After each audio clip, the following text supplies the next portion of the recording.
It's like the Great British Baking Show. Make 14 identical tartlets. Is it going to be handshake worthy? Probably not.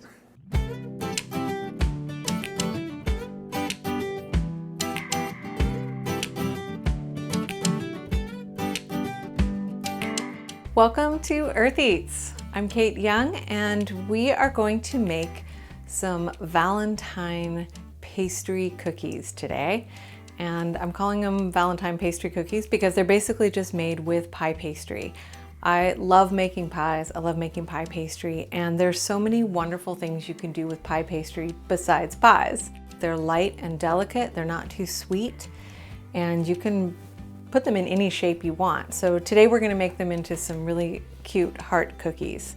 And we're gonna start with our pie pastry, which is just my standard pie pastry. This is to make like a 2-crust pie. 2 1/4 cups of flour.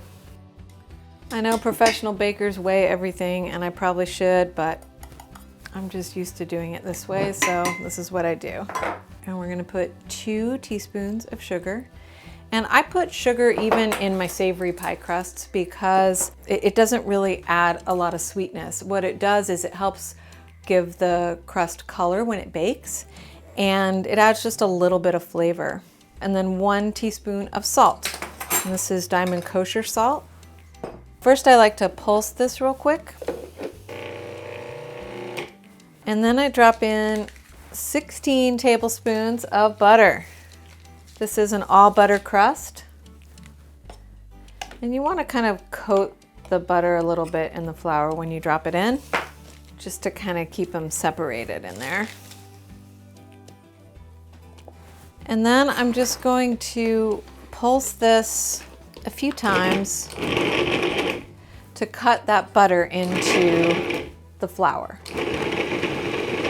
I am wanting a really flaky pie dough, and so I'm gonna try to leave some pretty good sized chunks in there. I don't wanna overdo it.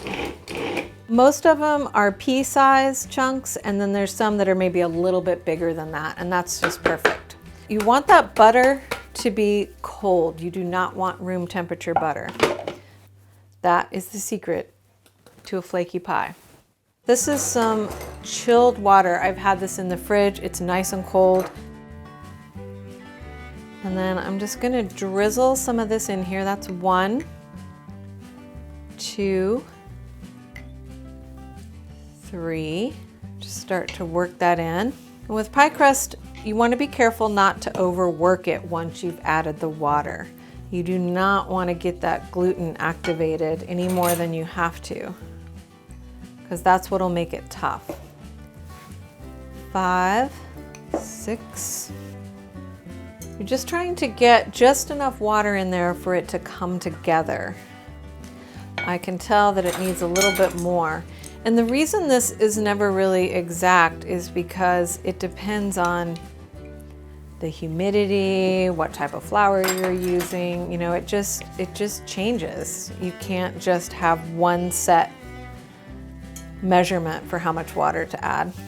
And then to find out if it's ready, you just kind of want to squeeze it. If it's too crumbly and not really holding together, then it probably needs just a little bit more. All right, that is looking like it's just about enough water. And then I'm just gonna draw it together into 2 discs. And then you'll want to put these in the refrigerator to chill and to kind of relax a little bit. Our dough has chilled for at least 30 minutes. And it's ready to roll out. Sprinkle a little bit of flour on your surface and on your rolling pin, and then just roll this out. Just keep it moving so it doesn't stick. You'll see some crumbling and cracking, and that is just fine. That means you didn't overmix your dough, which is good. And I'm seeing those big chunks of butter in there, which is also good. That means it's going to be nice and flaky when it bakes. And if you want to mess around with some folding, I've been reading Erin McDowell's book on pie. Folding is one of the ways that you can get like kind of a puff pastry sort of effect, or just make it more flaky. I'm not going to go way into it because it's her thing. Just get her book, The Book on Pie. The woman is a genius when it comes to pie. But I am going to try that here with this because I think having a little puff would be nice. Since we're going to be cutting shapes out of this, I'm not looking for any particular shape with this, so I don't have to worry about that. I do need a little more flour though. I can see it starting to stick. And so what I'm looking for is about a 1/8 of an inch, 1/4 of an inch, somewhere in between 1/8 and 1/4. And now we're going to start cutting our shapes. And I have 2 cookie cutters here. And what I'm going to do is cut a bunch of these large ones. Try not to waste any of the dough.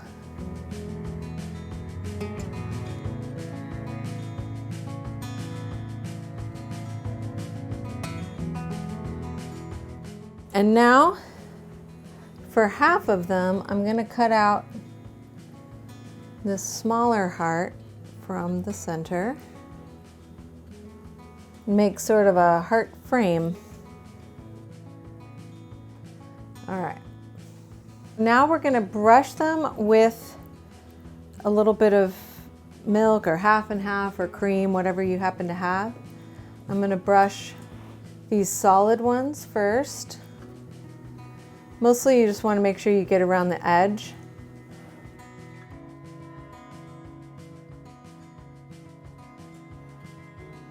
And then we're going to place the frame on top like that.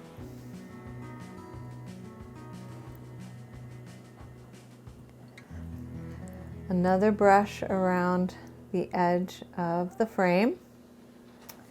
Hang on a second, I gotta deal with my cat. Hey, you need to go down there?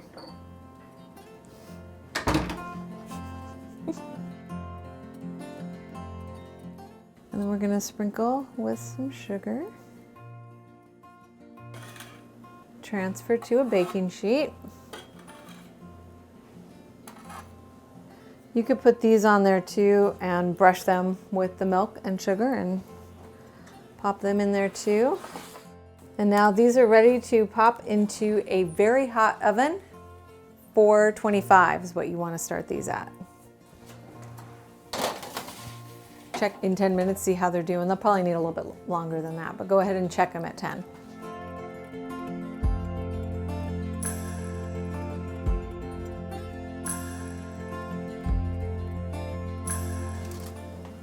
Oh yeah, those look perfect.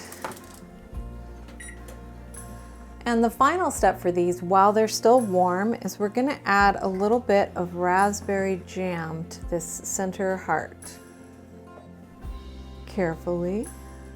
You can see it's almost like puff pastry, those layers, and I think that's from the folding. I mean, it's from the technique of the pie crust, but it's also from the folding. Like I said, Erin McDowell, The Book on Pie. All right, and there's our Valentine's cookies. Oh, that's great. I love those layers.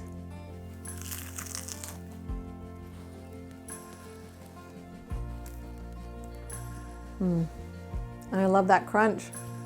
Those are delicious. The pastry is light and delicate and flaky, not too sweet. And so it really lets that jam shine because it is tangy and bright and quite sweet. Thanks so much for tuning in and checking this out. You can find us on social media at Earth Eats, and you can subscribe to our podcast wherever you get your podcasts. Thanks, and we'll see you next time.